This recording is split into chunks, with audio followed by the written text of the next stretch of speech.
ഞാൻ ഒരുപാട് പേർക്ക് പൈസ കൊടുത്തിട്ടുണ്ട് കടമായിട്ട്. ഈ നമ്മുടെ ഒരു സുഹൃത്തുക്കളായിരിക്കും നമ്മൾ ഏറ്റവും കൂടുതൽ ഈ പൈസ കടം മേടിക്കുന്നത്. ഒത്തിരി സുഹൃത്തുക്കൾ എനിക്കുണ്ട്. അതുപോലെ ഞാൻ ഒരുപാട് പേര് കടം കൊടുത്ത് സഹായിച്ചിട്ടുണ്ട്. കടം കൊടുത്തതിന് എത്ര വല്ല സുഹൃത്തുക്കളാണെങ്കിലും നമ്മൾ തെറ്റും. പൈസ ജോലി അതൊക്കെ മറ്റു പൈസക്ക് എനിക്ക് തന്നിട്ടുണ്ട്. മനഃപൂർവ്വം തരാതിരിക്കുന്ന ആൾക്കാരുണ്ട്. എന്നുണ്ടെങ്കിൽ നമ്മളൊരു കാര്യത്തിനായിട്ട് സഹായിക്കുന്നതാണ്, പിന്നെ നമ്മൾ ശത്രുക്കളാണ് അവരുടെ. ചിലപ്പോൾ മേടിക്കാൻ പറ്റുമോ എന്നൊക്കെ ചോദിക്കും നമ്മുടെ അടുത്ത്. നമ്മൾ കഷ്ടപ്പെട്ടുണ്ടാക്കിയ പൈസ അല്ലേ. ഞാനത് കാരണം ഞാൻ ആർക്കും ഇപ്പൊ കടം കൊടുക്കാറില്ല. നമസ്കാരം, അനസ് പണാവള്ളി. ഇന്ന് രാവിലെ അനസ്. അപ്പം നമ്മുടെ അനസ് സംബന്ധമായിട്ടുള്ള കാര്യം. അപ്പം നിങ്ങൾ വിചാരിക്കും ബിനീഷല്ലേ, ഒന്നുമില്ല, ഇവർ രണ്ടുപേരും നല്ല ഉറ്റ ചങ്ങാതിമാരായിരുന്നു. അവസാനം ദേ കിടക്കുന്ന അനസ് ഒരു 30,000 രൂപ പുള്ളിയുടെ നിന്ന് ചോദിച്ചു, പുള്ളി കൊടുക്കുകയും ചെയ്തു. അവസാനം പുള്ളിയുടെ ആവശ്യത്തിന് വേണ്ടി തിരിച്ച് ചോദിച്ചപ്പോഴത്തേക്ക് 2 മാസം പറഞ്ഞ് പിന്നെ എങ്ങനെയൊക്കെ ഒരു 25,000 ഇട്ട് കൊടുത്ത് പിന്നെ ഒരു 5,000 രൂപ പെൻഡിങ് ഉണ്ട്. ഇപ്പം കണ്ട അതൊക്കെ അനസ് കൊടുത്തിട്ടുണ്ട്. എന്തായാലും കഥയിലോട്ട് നമുക്ക് വരാം. എന്തായാലും ഈ കൂട്ടുകാർ തമ്മിൽ അടിച്ചാലുള്ള വിഷയങ്ങളും കാര്യങ്ങളൊക്കെ ഓരോന്നൊക്കെ വിളിച്ച് പറയാൻ തുടങ്ങും. അതാണ് ഇപ്പോൾ നടന്നുകൊണ്ടിരിക്കുന്നത്. എന്തായാലും നമുക്ക് അനസിൻ്റെ ഒരു ബർത്ത്ഡേ പോസ്റ്റ് ഉണ്ടായിരുന്നു. ഞാൻ അതൊന്ന് ജസ്റ്റ് ഒന്ന് ആദ്യം വായിച്ചു തരാം. ഈ പറയുന്ന ബിനീഷിനോടൊരു കടം ചോദിച്ചപ്പോൾ ബിനീഷ് 30,000 രൂപ കൊടുത്തതാണ്. അതിപ്പം പുള്ളിയുടെ അറിയാലോ, ഈ പറയുന്ന ബിനീഷ് വലിയ സംഭവം കാര്യങ്ങളൊന്നും അല്ല, വെറും സാധാരണപ്പെട്ട ഒരു മനുഷ്യനാണ്. നമ്മളായത് അദ്ദേഹത്തിൻ്റെ ബ്ലോഗും കാര്യങ്ങളൊക്കെ കാണുന്നതാണ് നമ്മൾ. എന്തായാലും നമ്മുടെ അനസിൻ്റെ ഒരു പോസ്റ്റ്, ബിനീഷിൻ്റെ ബർത്ത്ഡേ നടന്നിട്ടാണ്. ഈ ബന്ധത്തിൻ്റെ വില തിരിച്ചറിയുന്ന ഒരു സമയം വരും. എൻ്റെ പ്രിയപ്പെട്ട സഹോദരൻ ബിനീഷ് ബാസ്റ്റിന് 1000 പിറന്നാൾ ആശംസകളെന്നും പറഞ്ഞുള്ള രീതിയിലാണ്. ഓക്കെ, അപ്പം ഈ ഒരു പോസ്റ്റ് വന്നതിന് ശേഷമാണ് ബിനീഷിൻ്റെ താഴെ ചെന്ന് കമൻറ്റ് ബോക്സിൽ പോലെ തെറിവിളിയും കാര്യങ്ങളായിരുന്നു. വൈഫിനെ അറ്റാക്ക് ചെയ്യുന്നു. ഈ അടുത്ത സമയത്ത് ഇവർ ഭാര്യയും ഭർത്താവും കൂടെ വ്ളോഗ് ഇടുമ്പോൾ എല്ലാവരും ഭയങ്കര വ്യൂ ആയിരുന്നു. എല്ലാവർക്കും ഭയങ്കര ഇഷ്ടമായിരുന്നു ഇവരുടെ വീഡിയോസും കാര്യങ്ങളും. ടീമേ എന്നൊക്കെ വിളിക്കുക, അമ്മയുടെ കറികളും കാര്യങ്ങളും ഒക്കെ നമുക്കും കാണാൻ ഭയങ്കര രസകരമൊക്കെ ആയിരുന്നു. ഇപ്പോൾ തന്നെ ഈ സുഹൃത്തുമായിട്ടുള്ളൊരു വിഷയം. ഓക്കെ, അപ്പോൾ ഇത് കണ്ടപ്പോഴത്തേക്ക് കണ്ണനങ്ങ് ഉരുപൊട്ടി. വിനീഷണ്ണൻ വന്നിട്ടൊരു പോസ്റ്റ് ഇട്ട് അതായത് കിടക്കുന്നത്, ബർത്ത്ഡേ വിഷ് ചെയ്തതിന് വളരെ സന്തോഷം. ഓട്ടോറിക്ഷയുടെ ഇൻഷുറൻസും ടെസ്റ്റും മുടങ്ങിയതിൻ്റെ ഒരുപാട് നാളായി എന്ന് പറഞ്ഞു എൻ്റെ കയ്യിൽ നിന്ന് വലിയൊരു തുക കടമായി മേടിച്ചു. പറഞ്ഞ ഡേറ്റും കഴിഞ്ഞ് വീണ്ടും 2 മാസം കഴിഞ്ഞ് ചോദിച്ചപ്പോൾ മേടിക്കാൻ പറ്റുമെങ്കിലും മേടിച്ചോ എന്ന് പിന്നീട് എൻ്റെ കല്യാണ ആവശ്യങ്ങൾക്കായി നിരവധി തവണ ഇദ്ദേഹത്തിനെ വിളിച്ചു. ഞാൻ മടുത്തു. അതിനുശേഷം 90% പൈസ തന്നു. അതായത് 30,000-ന് 25 രൂപ കൊടുത്തെന്നാണ് പറയുന്നത്. ഓക്കെ നമ്മളോടാണ് പറഞ്ഞ് നിർത്തിയത്. എൻ്റെ കല്യാണ ആവശ്യങ്ങൾ 90% പൈസ തന്നു. ഞാൻ സുഹൃത്ത് എന്ന നിലയിൽ സഹായിച്ചതാണ്.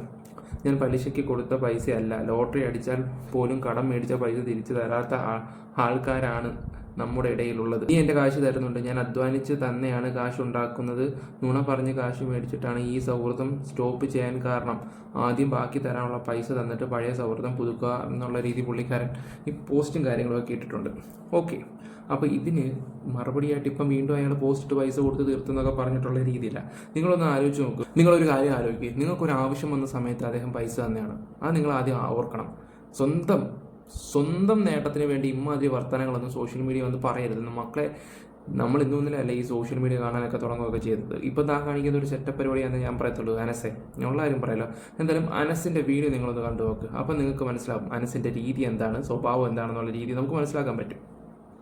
നമസ്കാരം, അനസ് പണാവള്ളി. ഞാൻ വളരെ പ്രയാസപ്പെട്ടും ബുദ്ധിമുട്ടും സങ്കടം സഹിക്കവയ്യാതെയാണ് ഈ വീഡിയോയുമായി നിങ്ങളുടെ മുമ്പിലേക്ക് വരുന്നത്. 2 പെൺമക്കളും ഭാര്യയും പിതാവും അടങ്ങുന്ന കുടുംബത്തിന്റെ ഏക ആശ്രയം ഞാനാണ്. എന്റെ ഉപജീവനം ഓട്ടോറിക്ഷയാണ്. ഓട്ടോറിക്ഷ ഓടിച്ചിട്ട് കഴിഞ്ഞ 9 വർഷക്കാലമായി ജീവകാരുണ്യ പ്രവർത്തനം ചെയ്യുന്ന ഒരു സാധാരണക്കാരൻ കൂടിയാണ്. ഇന്നിപ്പോ ഈ വീഡിയോയിൽ വരാനുള്ള കാരണം എന്റെ പ്രിയപ്പെട്ട സഹോദരൻ ബിനീഷ് ബാസ്റ്റിന്റെ ഒരു പോസ്റ്റ് ആളുകൾക്ക് ഇടയിലുണ്ടായ തെറ്റിദ്ധാരണ വലുതാണ്. എന്ത് വലുതാണെന്നാണോ താനീ പറയുന്നത്? താൻ ഇട്ട പോസ്റ്റ് പിന്നെ എന്തുവാ? ഒരുമാതിരി കുത്തി ഒരു പോസ്റ്റ് ഇടുമ്പോൾ പിന്നെ തിരിച്ചിടത്തില്ലേ? താനൊന്ന് ആലോചിച്ച് നോക്കണം. അയാൾ സോഷ്യൽ മീഡിയ അത്യാവശ്യം സ്റ്റാറായിട്ട് ഇരിക്കുന്ന ഒരു വ്യക്തിയാണ്. അദ്ദേഹം ചിലപ്പോൾ ഇട്ടാൽ അങ്ങ് കൊള്ളും. അത് കൊണ്ടോണ്ടിരിക്കത്തേ ഉള്ളൂ. ഇപ്പോൾ താൻ വന്നിട്ട് എന്തുവാ 2 പെൺമക്കളെന്നൊക്കെ കിടന്ന് സംസാരിക്കുകയൊക്കെ ചെയ്യുന്നുണ്ടല്ലോ. എന്തിനാ? ആൾക്കാരുടെ സെന്റിമെന്റ്സ് മേടിച്ച് പറ്റാൻ വേണ്ടിയോ? ഇവിടെ നാണമില്ല എനിക്കിങ്ങനെ വന്നിട്ട് സംസാരിക്കാനാ? ഇതൊക്കെ കുറച്ച് ഓവറാണ്. കുറച്ചൊക്കെ കുറയ്ക്കാൻ നോക്കുക. ഒരാൾ ഇവിടെ 1 രൂപയെങ്കിൽ 1 രൂപ ഒരാടെ നിന്ന് മേടിച്ചാൽ അത് കടവാണ്. അത് ആദ്യം ചിന്തിച്ചാൽ മതി. രാജ്യത്തിന്റെ വിവിധ ഭാഗങ്ങളിൽ നിന്നും ആളുകൾ വിളിക്കുകയും തന്നെ വിളിക്കുന്നുണ്ട്. അവരോടൊക്കെ പോയി മേടിച്ചാൽ പോരായിരുന്നു. എന്തിനാ ഇങ്ങോട്ട് പോയി ഉണ്ടാക്കിയത്? ഇവിടെ ഒരാളോട് മേടിച്ചാൽ അത് തിരിച്ചു കൊടുക്കാനുള്ളൊരു മര്യാദ കാണിക്കണം. ഞാൻ ഉള്ള കാര്യം തുറന്നു പറയാമല്ലോ. താൻ ഇപ്പം വന്നിട്ട് ഈ കാണിക്കുന്നത് പട്ടി ഷോയ. അത്രേ ഞാൻ പറയുന്നുള്ളൂ. എന്നെ പേഴ്സണലായി വ്യക്തിഹത്യ എന്നെയും കുടുംബത്തെയും ചെയ്യുന്ന ഒരു അവസ്ഥയിലേക്കാണ് ഉണ്ടായിട്ടുള്ളത്. 17 താനിവിടെ കുത്തിയിട്ട പോസ്റ്റ് ഇവിടെ കണ്ടു കേട്ടോ. എന്നിട്ട് ഇമ്മാതിരി വർത്തനം ഇടരുത്, എന്നിട്ട് കുടുംബത്തിനെ പിടിച്ചിടല്ലേ മോനെ, വിക്ടിം മറക്കല്ലേ. വയസ്സുള്ള ഒരു പെൺകുട്ടിയും 15 വയസ്സുള്ള ഒരു പെൺകുട്ടിയും അടങ്ങുന്ന ഒരു കുടുംബത്തിന്റെ നാഥനാണ് ഞാൻ. ഓക്കെ, ഞാനിവിടെ നിർത്തി. നാഥന്റെ ഈ വീഡിയോ ഞാൻ ഇവിടെ നിർത്തി. ഞാൻ ഉള്ള കാര്യം പറയാം, ഇവിടെ അങ്ങ് നിർത്തിയാണ് ഈ സംഭവം. ഇവനെ ഈ ഒരു സംസാരത്തിൽ തന്നെ ഈ ഒരു വ്യക്തിയെ നമുക്ക് മനസ്സിലാക്കാൻ പറ്റുന്നുള്ളൂ. പിന്നെ എനിക്ക് 5 മിനിറ്റിന്റെ എനിക്ക് വേണമെങ്കിൽ ലോങ് വീഡിയോ അടിക്കാം, ഞാൻ അടിക്കുന്നില്ല. കാരണം ഇവനെന്ന് പറഞ്ഞ വ്യക്തി ഈ ഒരു സംസാരത്തിൽ നിന്ന് തന്നെ മനസ്സിലായിട്ടുള്ളൂ ഇവന്റെ ക്യാരക്ടർ എന്താണെന്ന്. അത് കഴിഞ്ഞിട്ട് ഇവന് 5000 രൂപ ഇട്ട് കൊടുത്തെന്നും പറഞ്ഞിട്ടുള്ള ഒരു വീഡിയോ, അതും കൂടെ ഞാൻ ജസ്റ്റ് ഒന്ന് വെച്ചുതരാം. നമസ്കാരം, ആനസ് പണാവള്ളി. അത് ഞാൻ ഒന്നും കൂടെ ഒന്ന് വെച്ചുതരാം, ആ ഒരു വീഡിയോ അതും കൂടെ നിങ്ങളൊന്ന് കാണിച്ചേക്കാം. എന്നിട്ട് ഇപ്പം പറയുന്ന ആ ഒരു കാര്യങ്ങളൊന്ന് ശ്രദ്ധിക്കണേ. നമസ്കാരം, ആനസ് പണാവള്ളി. ഇത് രാവിലെ മുതൽ സോഷ്യൽ മീഡിയ ചർച്ച ചെയ്തൊരു വിഷയം. ഞാൻ ബിനീഷ് ബാസ്റ്റിൽ നിന്നും ലക്ഷക്കണക്കിന് രൂപ പറ്റിച്ച് കൊടുക്കാതെ മുങ്ങി നടക്കുന്നതായി ലോകം മുഴുവൻ എന്നെ ചിത്രീകരിച്ച് ബിനീഷ് ബാസ്റ്റിൽ തന്നെ എന്നെ നാണം കെടുത്തുകയുണ്ടായി. ഞാൻ അതിനുശേഷം അതിന്റെ നിരസ്ഥിതി വെച്ചിട്ട് ഒരു വീഡിയോ ചെയ്യുകയുണ്ടായി. 30,000 രൂപയാണ് ബിനീഷിൽ നിന്ന് ഞാൻ വാങ്ങിയത്. അതിൽ 25,000 രൂപ തിരിച്ചു കൊടുക്കുകയും ചെയ്തു. ഇനി കൊടുക്കാനുള്ള 5,000 രൂപയാണ്. ആ വീഡിയോ കണ്ടതിന് ശേഷം എന്റെ പ്രിയ സുഹൃത്ത് തന്നെ വിളിച്ച് അവർ കൊടുക്കാനുള്ള പൈസ തന്നിട്ടുണ്ട്. അത് ഞാൻ ബിനീഷിന് അയച്ചു കൊടുത്തിട്ടുണ്ട്. ഇനി ബിനീഷുമായിട്ടുള്ള സാമ്പത്തിക ഇടപാട് ഇതും എടോ, താനിപ്പോൾ 15, 16, 17 വയസ്സുള്ള കൊച്ചിൻ്റെ ഒക്കെ കാര്യം പറഞ്ഞില്ലടോ. താനിപ്പോൾ ഈ ഒരു വീഡിയോ ഇട്ടില്ലേ, എൻ്റെ സുഹൃത്ത് എനിക്ക് അയച്ചു തന്നു, ഞാനത് കൊടുത്തു, അത് വലിയ സംഭവമാണെന്ന് വിചാരിച്ചേ. കൊച്ചുങ്ങൾക്ക് ഇതിൽ കൂടുതലൊരു നാണക്കേടില്ലടോ അത് സോഷ്യൽ മീഡിയ വിളിച്ച് പറയുന്നത്. അത് താനൊന്ന് ചിന്തിച്ച് നോക്കിയാൽ മതി. പറഞ്ഞു മനസ്സിലായോ? ഒരു തന്തയായിട്ടിരുന്ന് ചിന്തിച്ച് നോക്ക്.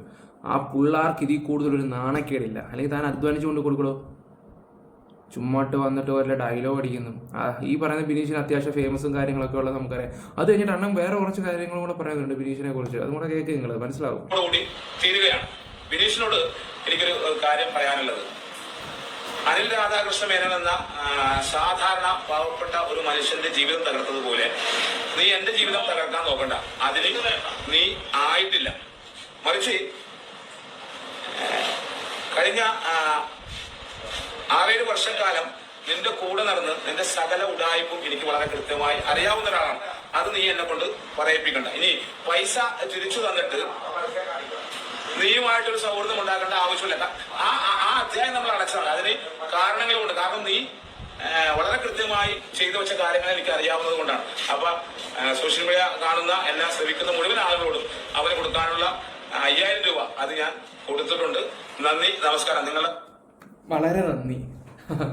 അവിടെ ഞാനൊരു കാര്യം പറയുന്നു, ഇതൊക്കെ നമ്മൾ തള്ളിക്കളയണം. ഇതുപോലുള്ള കുറെ കളവന്മാരെയൊക്കെ ഇപ്പൊ കണ്ടില്ലേ, ഇപ്പൊ ഭീഷണിയായിട്ട് വന്നിരിക്കുന്നത് കണ്ടില്ലേ. ഇത്രേ ഉള്ളൂ എല്ലാ എണ്ണവും. അത് മാത്രമല്ല, അവിടെ സൗഹൃദം എന്നൊക്കെ പറഞ്ഞപ്പോൾ 2 പേരൊക്കെ ആയിട്ട് പോകുന്നുണ്ടെങ്കിൽ ചില ക്രിമികളൊക്കെ കീടി വന്ന് കുത്തിത്തിരിപ്പുണ്ടാക്കുന്ന ചില ആൾക്കാരുണ്ട്. പിന്നെ ഞാൻ എന്തൊക്കെ പറഞ്ഞു വെച്ചാൽ കൂട്ടുകാരെ തെറ്റ് കണ്ട അത് മുഖത്ത് നോക്കി പറയും, അത് തെറ്റാണെങ്കിൽ തെറ്റാണെന്ന് തന്നെ പറയും. എൻ്റെയൊക്കെ ശീലം അങ്ങനെയാണ്. അങ്ങനെയൊക്കെ നിൽക്കുന്നവർ നിന്നാൽ മതി എന്നുള്ളൊരു മൈൻഡ് സെറ്റ് മാത്രമേ ഉള്ളൂ എനിക്ക്. കാരണം ഇന്നല്ലെങ്കിൽ നാളെ അവർ മനസ്സിലാവും ആരാണ് ശരി ആരാണ് തെറ്റ് എന്നുള്ള രീതിയിലാണ്. ഈ കീഴിൽ കൂടെ വെച്ച് കൊടുക്കുന്നവന്മാരെ ഒരിക്കലും നമ്പരുത്, ഒരിക്കലും. അത് കാലം തെളിയിക്കും, അത് ഉറപ്പാണ്. പിന്നെ നിന്നെപ്പോലുള്ള ഒരുത്തൻ അവൻ്റെ ഇന്ന് പോയാൽ അവൻ്റെ സന്തോഷം മാത്രമേ ഉള്ളൂ. നീ ക്രിമിയല്ല, വേറെ പലതും അതെനിക്ക് മനസ്സിലായി. ആ കൊച്ചുങ്ങളുടെ 16, 17 വയസ്സ് നീ പറഞ്ഞപ്പോഴേ കൂടുതലൊന്നും സംസാരിക്കാനില്ല. നീ എന്ന് പറഞ്ഞ വ്യക്തി എന്താണെന്ന് ഊഹിക്കാനേ ഉള്ളൂ. ഓക്കെ, അപ്പോൾ ഗൈസ് ഇവനെക്കുറിച്ച് എന്താ നിങ്ങൾക്ക് പറയാനുള്ളത് വെച്ചാൽ കമൻറ്റ് ബോക്സിൽ രേഖപ്പെടുത്തുക. Bye, love you all guys. എനിക്ക് വേണമെങ്കിൽ ഇതൊരു വലിയൊരു വീഡിയോ ആക്കായിരുന്നു, പക്ഷെ വേണ്ട, നീ പോ. എന്തായാലും ഇനി നീ കുറച്ചുകൊണ്ട് വരാതിരുന്നാൽ മതി.